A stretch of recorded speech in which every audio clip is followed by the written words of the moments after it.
don't want to bury the lead. You're in the movie, dude. If for, I think, 3.8 seconds, if you look very quickly, I'm there.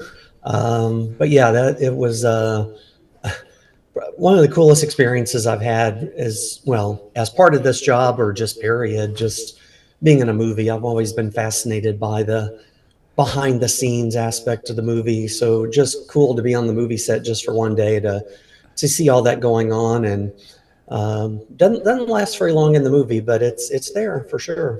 Yeah, how long did that 8.5 seconds take to make? Let's see. That was we had to be there at 6 a.m. and I left there at 6 p.m. So it was a 12-hour day. Oh no. Probably literally on the set for 3 of those hours or so. And then it's interesting. If you take all of the scenes involving the National Weather Service in the movie, I think it's 1 minute and 25 seconds total or something. And they had to build an entire office for that. So it's just amazing. Yeah, I mean, you mentioned that in the thing. I want to get to that in a second. But did you get a credit in the movie for your scene? You didn't speak. No, I was an extra or a background actor, as they call them. So yeah, if you don't have lines, you don't get credits. Several people from the building got mentioned by the filmmakers in the special thanks section of the credits. I'm in there, but not for my groundbreaking role as a National Weather Service meteorologist. I thought maybe at least it would say Rick Smith, and then the credit would be something like 3/4 of face of man behind computer screen. With white hair, yes, it would. You would think, but no. I was happy to. I wasn't doing it for any recognition or anything like that. And you do all that, and then you have to wait 16 months for the movie to come out, and you don't even know if you're going to show up in there. So this was done like in May of 2023, and the movie came out in July of 2024. So it was fun. I would do it again in a heartbeat. Yeah. How many calls from agents have you gotten? Oh, zero, really. Zero. All right, I'll leave you alone from that. Rick and I know each other a long time, so we can tease each other, right? Absolutely. So, favorite part of the movie, and we'll do least favorite part later. Gosh, my favorite part of the movie, that's hard because it's just knowing all the work that went into it. I mean, I can see different scenes and like them for different reasons. Honestly, I think one of my favorite parts of the movie, just as a plot point, is the main character's PTSD that she's dealing with. She goes through a traumatic event and then has to come back to Oklahoma and face those fears again. And I think a lot of people don't realize what a issue that this PTSD or critical incident stress can be for meteorologists, not just storm chasers, but forecasters and the National Weather Service, TV meteorologists. So I really liked how they told her story of how this traumatic event happened, and then she came back from it and was able to, get back to what her passion was. But so that certainly was a part that I really liked.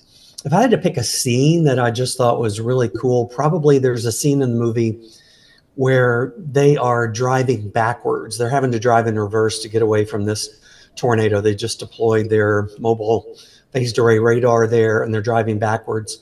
And the visual effects that happen in that scene as that tornado is growing in the frame on the screen, and it's tearing up a building. Power lines are flashing. Trees are being destroyed. It's just the most realistic looking and just amazing looking shot in the whole movie, if I had to pick one.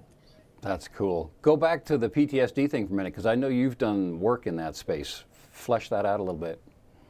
Yeah, the National Weather Service, and it's becoming more and more, there's more awareness than there's ever been within the weather community that even if you're not directly impacted by a tornado, a hurricane, a blizzard, a flood, whatever, you can suffer mental health impacts from that. So these repeated events, the cumulative stress that happens over a meteorologist's career, for example, if you're on television and warning people about tornadoes, or at the Weather Service warning people about tornadoes, you're seeing the aftermath of that. So you're vicariously living through others that are actually suffering the real life impacts. So we know that first responders, EMS, fire, police, military, we know about the impacts of PTSD on people like that are on the ground. But it's a very real thing that it does impact meteorologists. It does impact storm chasers, as depicted in the movie. And it can have serious mental health consequences as these events add up over time. Yeah, it really does. Let's go back to the production then for a minute. The whole thing shot in Oklahoma. Entirely shot in Oklahoma, yeah, and that was a story in and of itself. Studio originally really wanted the movie for financial reasons. It would have been cheaper, and they would have gotten more tax credits or something. I don't know all the business end of things, but they wanted to shoot it in Atlanta, Georgia. There's a big movie presence there now, lots of movie studios, but they really had to fight to get it shot in Oklahoma. If you've seen the movie, I can't imagine the movie having been shot in Atlanta, Georgia.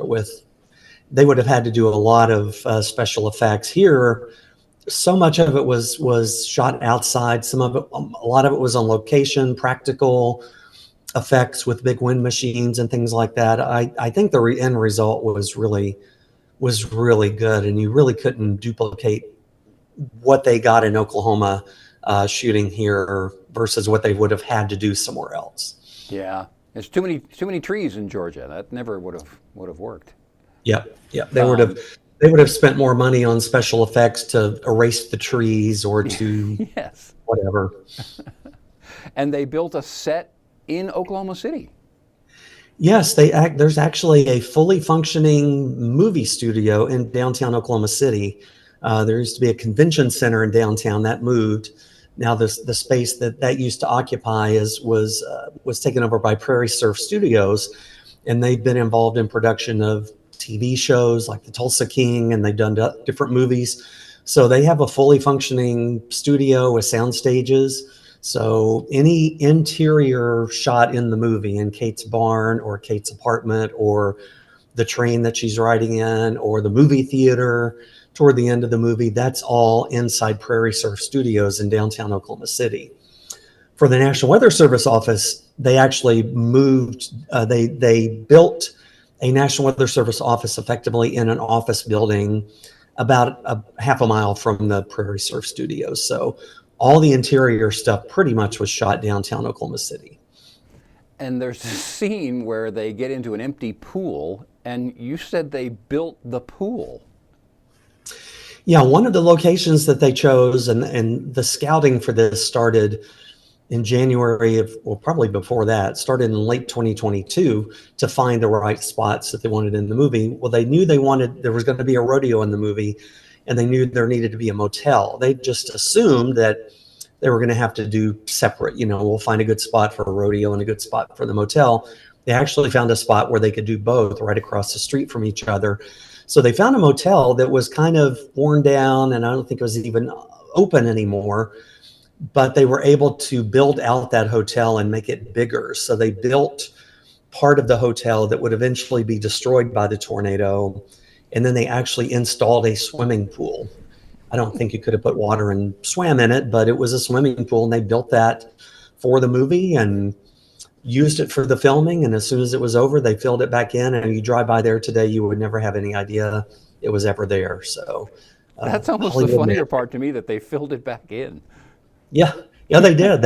They're very conscientious, and they try as hard as they can to leave things like they were, or even better than they were when they got there, as far as the film production people. So that's a very important thing for them. So yeah, the part of the motel that they built is gone. The rodeo that was across the street, it's a vacant field again, vacant lot, and the pool is nowhere to be found. So you mentioned the production people and the cast. Some of the cast, you put on a severe weather class for them in Norman. Yes, we actually started being involved with some of the production people back when they were doing location scouting. They knew there was going to be a weather service office in the movie, so they came and visited our office and took pictures of what our workstations look like so they could replicate that for the movie. And then one of the coolest things was I got a call from somebody in the production office that said, can you do a storm spotter training class for some of the cast and crew?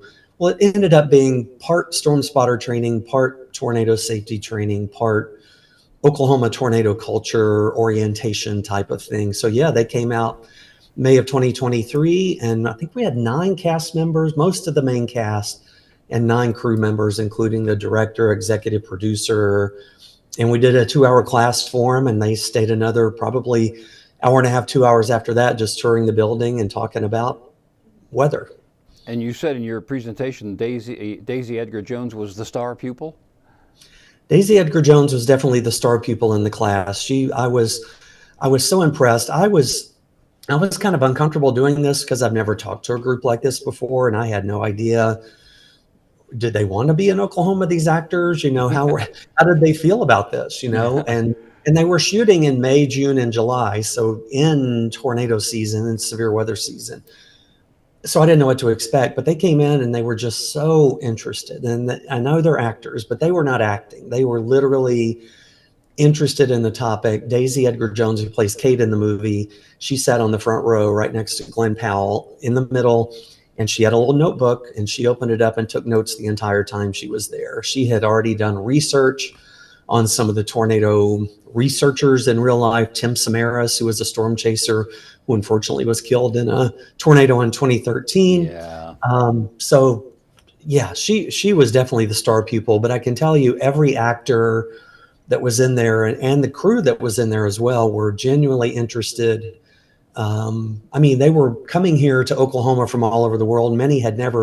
Some had never experienced a legitimate severe thunderstorm. I don't think Daisy had maybe experienced 1 or 2 thunderstorms in her life. And here you're coming into Oklahoma in this environment in springtime. So it was fascinating to see the level of how serious that they took the roles, how they wanted to research, and they wanted to be as accurate as they could be.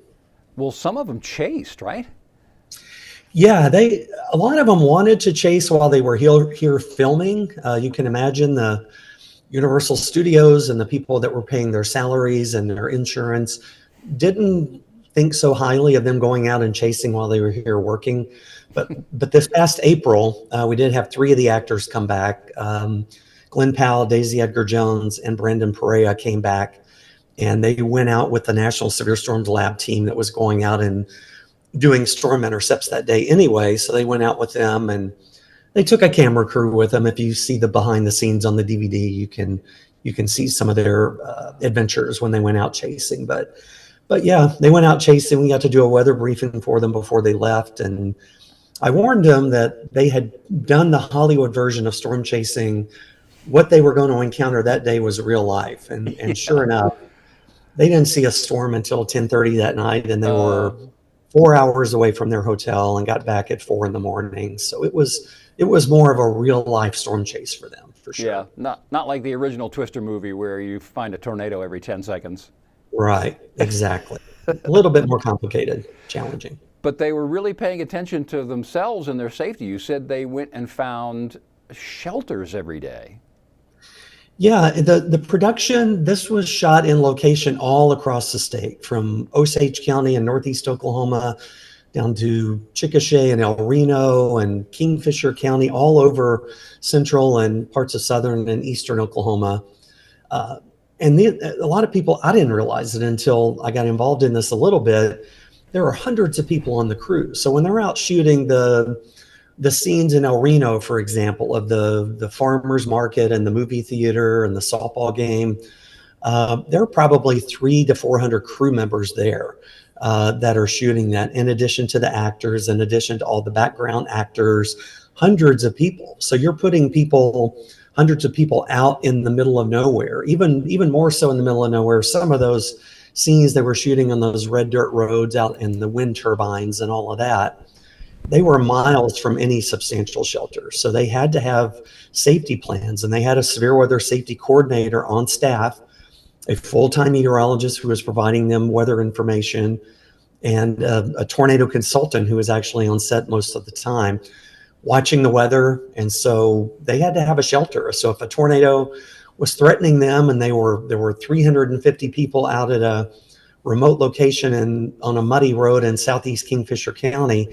They had to have somewhere for those people to go to take shelter. So that safety coordinator helped set all that up in advance and make sure that they were safe. Most of the weather delays that they encountered were due to lightning or gusty winds, so they were able to just shelter in vehicles.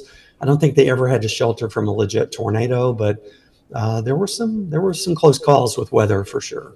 Wow. All right, we talked about your favorite part. Is your least favorite part, as you said in your webinar, the opening scene with the bridge?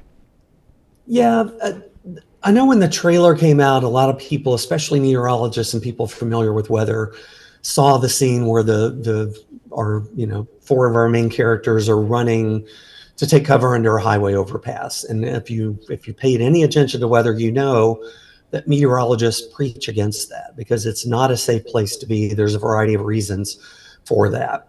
And so I knew from just some of the background about what the movie was going to be about, I knew that when the movie came out, that scene would make more sense in context of the movie.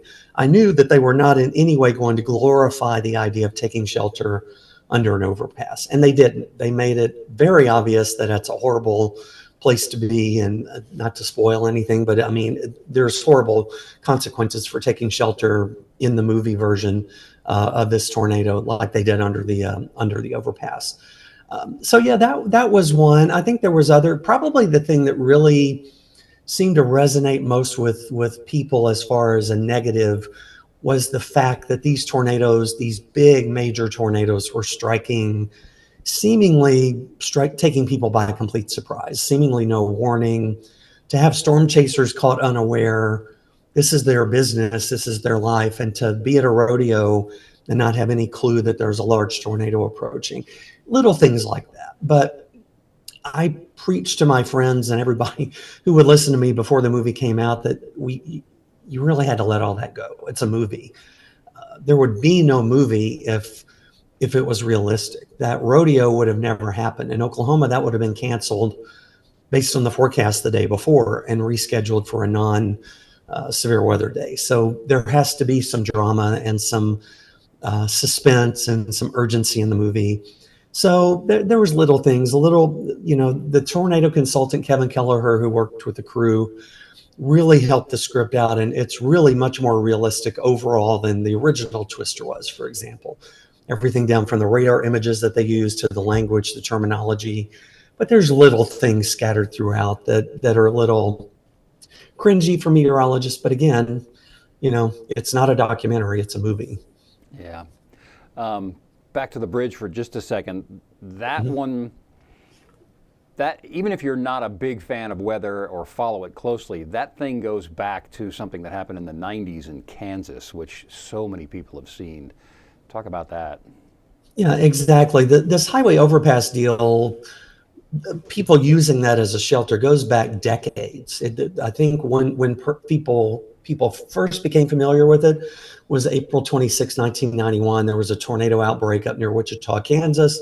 There was a TV crew that was trying to outrun the tornado, and they took shelter under an overpass. It was a relatively weak tornado in open country with no debris, and it just kind of skirted them off to the side. But that video got so popular that really emphasized to a lot of people, wow, those people survived under an overpass. So if I'm driving and I see a storm or a tornado, I'm going under the overpass. Well, it had been done decades before that. In 1979, April 10th, the Wichita Falls tornado, significant number of people were killed in automobiles trying to outrun the tornado, and several of those people or several people had taken shelter under highway overpasses during that event. So it had been going on, and then we had 3 people that died on May 3rd, 1999, and during that Oklahoma tornado outbreak, 3 people specifically who had sheltered under highway overpasses that died. So there's a history of people believing incorrectly that that's a safe place to be. I think one of the main things is people envision a tornado like a vacuum cleaner hose being dragged along the ground, and that if you're covered up with something over the top of you, that's going to prevent you from being picked up by the tornado. But that's not what kills and injures people in tornadoes. It's the debris, the flying debris, which can get channeled and the wind can actually increase in speed under those overpasses. Yeah. And short of a tornado still on the bridges, now we see so many pictures of people stopping for hail. Exactly. I think one of the biggest dangers of overpasses is not people sheltering for tornadoes, but it's people stopping to protect their car in hail. And we see over and over again on interstates, on highways, roads just completely blocked with cars, wall-to-wall cars, trying to cram underneath a bridge to protect your vehicle, while cutting off escape routes, cutting off the routes for emergency vehicles, and putting hundreds of other motorists in danger behind them, leaving them exposed to a storm. So it's dangerous in several different respects. Yeah, and the visibility goes down so much in some of those cases that you may come up on one of these bridges completely blocked with the road, even the sides of the road, and then you're in big trouble. Absolutely. Yeah, it's just a matter of time before I hope we don't, but before we see a traffic accident where those bridges are blocked and there's a traffic accident or worse because of that. Yeah, you said something in your webinar that I hadn't heard yet. If you are trapped in your car, leave the engine running for the airbags. Flesh that out. Yeah, there's different points of view about what to do in your car in a tornado. The only absolute is don't be in your car if there's a tornado. Just avoid being in that situation. But there was some guidance a few years ago that said if you're going to stay in your vehicle, and that's one of really three bad options, none of them are really good, is to leave the engine running, because there was a thought that, well, if the vehicle is rolled or hit by debris or whatever, that it might allow the airbags to deploy if the engine's running. So that's one piece of advice that's out there. Obviously, the best piece of advice is don't get caught in that situation. Yeah.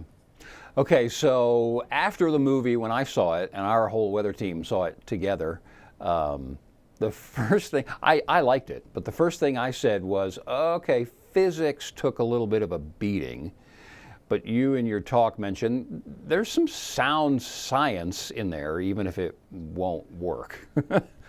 Yeah, everything you see in the movie, the plot of the movie involves trying to disrupt a tornado using a mixture of chemicals. And that was based on science. That's based on, there were calculations that were done, and the tornado consultant and there's a chemical consultant, a chemist that worked with the production team. There was meteorologists here in the building, lots of very smart tornado researchers with PhDs after their names that contributed information.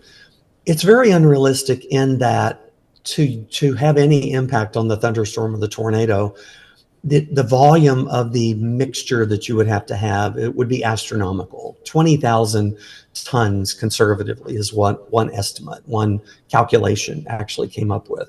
So you're not going to haul around 20,000 tons of anything on the back with a little trailer behind a pickup truck.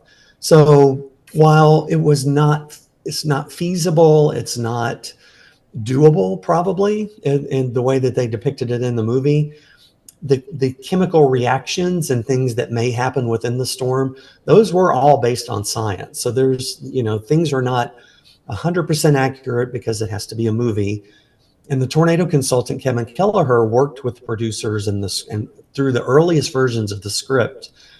And there were certain things he was able to change and certain things that he wasn't. And he's talked a lot about there were just non-negotiables. And the plot of the movie had to do with those chemicals being used to disrupt a tornado.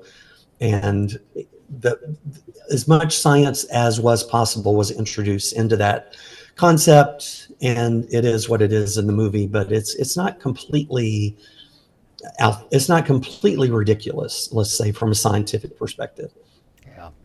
All right, I know you got to go. I appreciate this. Two more. Yeah.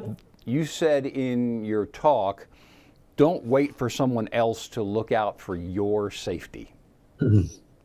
That's pretty cool. Yeah, absolutely. I like to look at the movie as far as lessons that we can learn or things that it illustrates. And there's a couple of different times in the movie. The rodeo is a prime example where a storm is coming. There's visual cues that a storm is coming. Leaves start falling out of the sky, which is very odd. And then people's cell phones start going off. it's in any situation where you're not at home, where you're away from home, or even if you are at home, you are responsible for your own safety.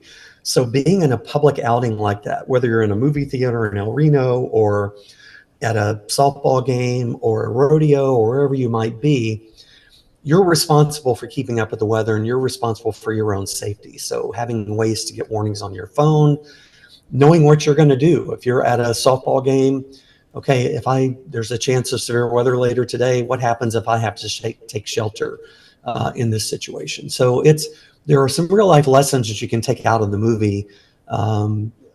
People probably would be more informed than they were in the movie and would be a lot more proactive versus just reactive as far as this panic at the last second, scrambling around and wrecking cars into each other.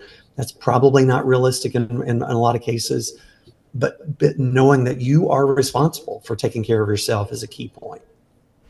And you just made me add one. You said somewhere that chasers, you have a scene in your talk, chasers were actually disappointed that there wasn't more traffic because that was not representative of what's out there now with people chasing. Yeah, if you ask storm chasers what they didn't like about the movie, one of the things they'll immediately point out is it was unrealistic in the fact that real life storm chasing, the roads are congested with people, especially Oklahoma, the Texas Panhandle, Southwest Kansas, the popular chasing spots where we get a lot of severe weather. And as storm chasers, as researchers, as TV storm trackers, it's the public, it's everybody, it's tour groups. So in the movie, you saw some of the traffic. You saw the traffic, the competing, the Tyler Owens group and the Parr group in the white vehicles had a little bit of traffic interactions there. But in real life, the traffic would have been bumper to bumper and they wouldn't have been able to even pull off the road to see the tornado in cases. So yeah, that was one of the things, and it was simpler for the movie to do it the way they did it. It made sense. But if you were making a documentary again, you would see long lines of traffic and all kinds of craziness going on with traffic issues.